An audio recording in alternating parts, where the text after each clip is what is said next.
Okay, so Canelo versus Billy Joe Saunders will take place in front of 70,000 fans in Texas. A huge boost for boxing, so says The Sun, and so say us all. Fantastic stuff. And as far as I'm aware, it won't have any of the Orwellian restrictions they're talking about in the UK with regards to entry. So, yeah, this is going to be a great Cinco de Mayo. Billy Joe Saunders better bring his A game. He has been inactive for long stretches of his career. He's been unmotivated. And there's been a whole heap of excuses, mainly from his fans more so than Billy. They say that when he's on form, he can beat anybody out there. When he's on form, some of them say he's unbeatable.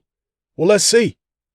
I want to see the Billy Joe Saunders who fought David Lemieux and then some, because that's what it's going to take to beat Canelo Alvarez. He's flying high right now. Alvarez, at the moment, looks like he's peaking. So it's going to be a tough ask for Billy Joe, but he is the first slick southpaw that Canelo Alvarez will have fought in quite some years, maybe since Erislandy Lara. So, in fact, has he fought a southpaw since Lara? Let me think now.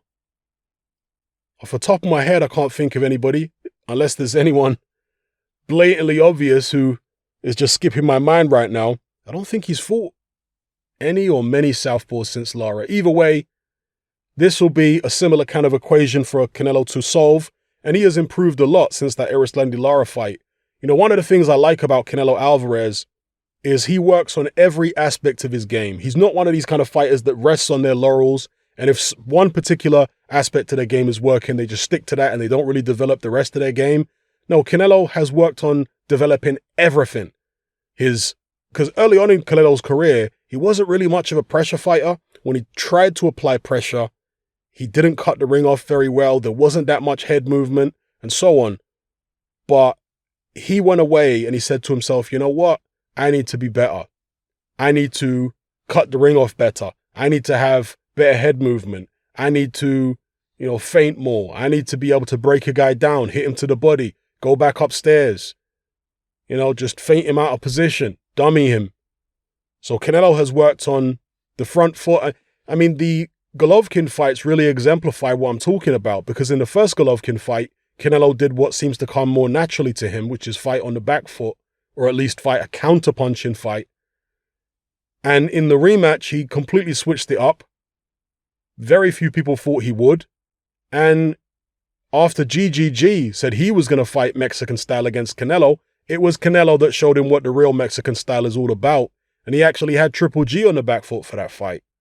So, extremely versatile, extremely well-rounded Canelo Alvarez.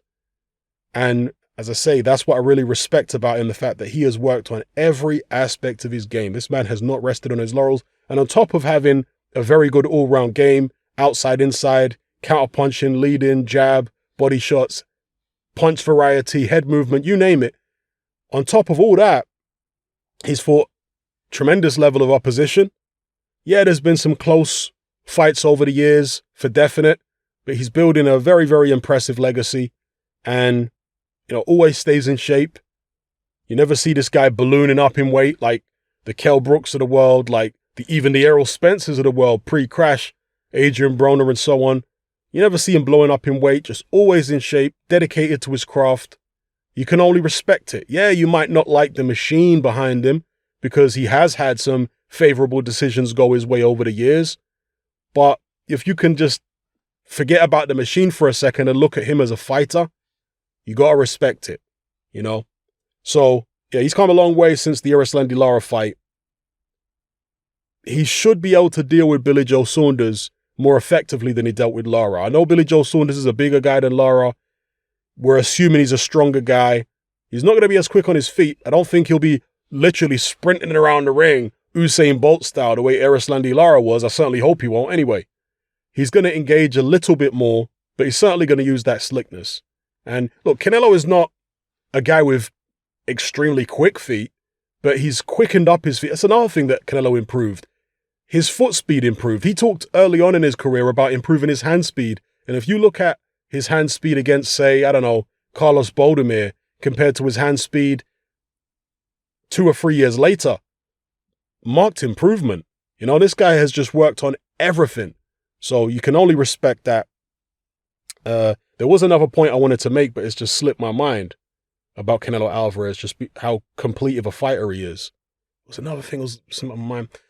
Maybe it'll come to me. I'll talk about it in a different video. But yeah, Billy Joe Saunders, he better bring out his best possible performance. He better prove all of his fans right, because they've been talking so highly of him over the years. Now's his opportunity. No more excuses now. Yeah, I know there's the inactivity, and I definitely take that into account. That is a real thing. But inactivity aside, in terms of motivation, hey, what more motivation do you need? It's a unification. It's the big one against Canelo Alvarez. It's the most dangerous fight Billy Joe Saunders has ever been in his career. If that don't motivate him, nothing will. So let's see Billy Joe at his best. Looking forward to this one. Let me know what you guys think in the comments below. Does Billy Joe have a realistic chance here? Or is he just going to be food for Canelo Alvarez? Let me know, people.